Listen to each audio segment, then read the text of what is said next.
Pinag-aaralan ngayon ng Kongreso ang pagpapatupad ng mas mahigpit na regulasyon sa social media upang labanan ang paglaganap ng fake news, cyberbullying at iba pa.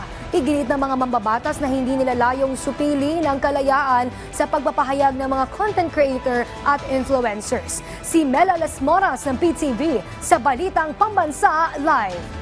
Princess, binigyan din ng mga kongresista na hindi nga nila sinusupil ang freedom of expression ng mga social media influencers sa bansa, kundi nais lang nilang magkaroon ng kaayusan at tamang impormasyon ang maging laganap sa social media sa bansa ngayon sa ating lipunan.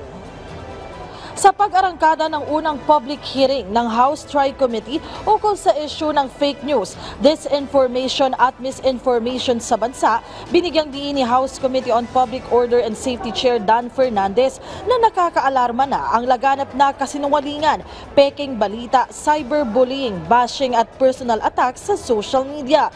Minsan ay umaabot pa ito sa cybercrimes at scamming na sumisira sa buhay ng marami nating kababayan.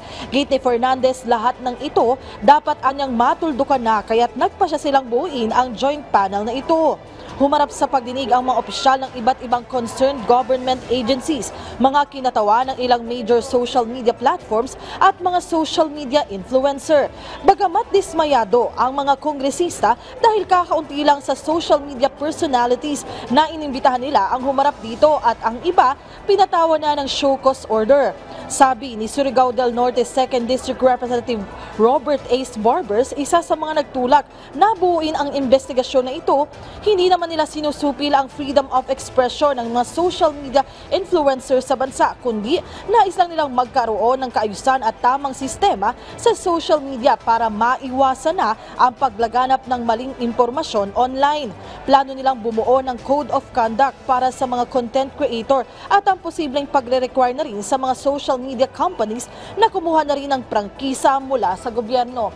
Princess, sa mga puntong ito, ang DICT naman ang nagbabahagi ng kanilang presentasyon sa pagdinig para mas mabusisi pa yung sistema sa social media at yung mga natutukoy nila na mga anomalya at iba pang mga posibleng paglabag.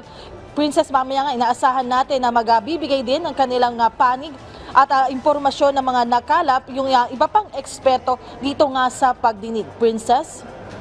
Maraming salamat, Mela Las Moras ng PTV.